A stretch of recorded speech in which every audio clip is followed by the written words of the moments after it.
নমস্কাৰ আসাম টেক চেনেললৈ স্বাগতম জনাইছোঁ আৰু এই মুহূৰ্তত লৈ আহিছোঁ ৰাজ্যবাহীলৈ কেইবাটাও গুৰুত্বপূৰ্ণ খবৰ আৰু এই খবৰকেইটা আপুনি মই জনাটো প্ৰয়োজন। এই নিউজকেইটা সম্পূৰ্ণ চাই থাকিব। যদি এনেধৰণৰ নিউজ নিতৌ বিচাৰে চেনেলটো ছাবস্ক্ৰাইব কৰিব নাপাহৰিব।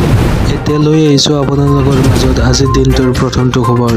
বানপানীক লৈ হিমন্ত চৰকাৰৰ 17টা নতুন নিৰ্দেশনা। ৰাজ্যত বান পৰিস্থিতিক লৈ হিমন্ত চৰকাৰৰ নতুন নিৰ্দেশনা।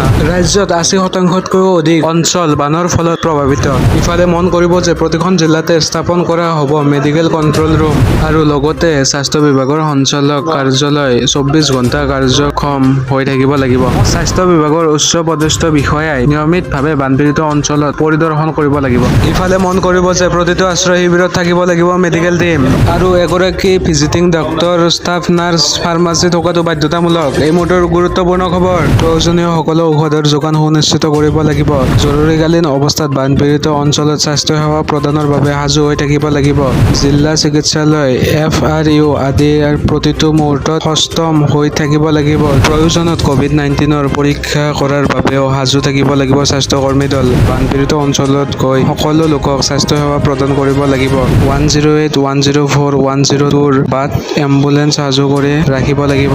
গৰ্ভৱতী মহিলা, শিশু, জ্যেষ্ঠ নাগৰিক আদি প্ৰয়োজনত চিকিৎসা কৰিবলৈ সাজু হৈ থাকিব লাগিব।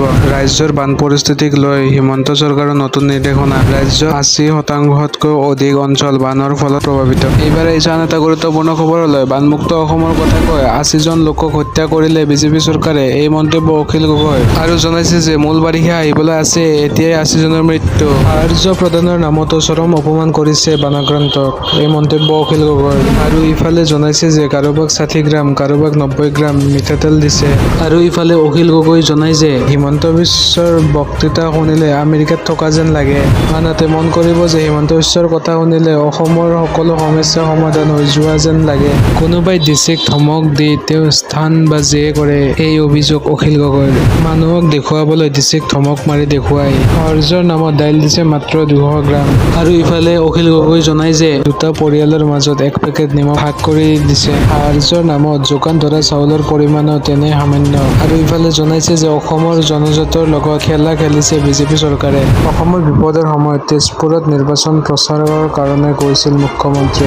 জলসম্পদ মন্ত্ৰী পীযুষ হাজৰিকাক অহংকাৰী আখ্যা অখিল গগৈৰ। ইফালে গুৰুত্বপূৰ্ণ খবৰ। কেইদিনমান আগলৈকে বানপানীৰ পৰা অসমক ৰক্ষা কৰিম বুলি কৈছিল বিজেপিয়ে আৰু জনাই যে আজি গুৱাহাটীত মানুহ মৰিবলগীয়া পৰিৱেশৰ সৃষ্টি হৈছে। আৰু ইফালে মুখ্যমন্ত্ৰী আৰু জলসম্পদ মন্ত্ৰীয়ে হাতজোৰ কৰি অসমবাসীৰ ওচৰত ক্ষমা খোজক। এইবাৰ আহি যোৱা আন এটা গুৰুত্বপূৰ্ণ খবৰ। বানত ক্ষতিগ্ৰস্ত হোৱা লোকসকলৰ বাবে হিমন্ত বিশ্ব শৰ্মাৰ বৃহৎ ঘোষণা। বানত গৃহহীন হোৱা লোকসকলক সহায় কৰিব হিমন্ত চৰকাৰে। ক্ষয়ক্ষতিৰ দায়িত্ব ল'ব হিমন্ত চৰকাৰে। শীঘ্ৰে মুকলি কৰিব বিশেষ পৰ্টেল। ক্ষতিগ্ৰস্ত হোৱা ঘৰৰ পৰা পশুধন, বাচন বৰ্তনলৈকে সহায় কৰিব হিমন্ত চৰকাৰে।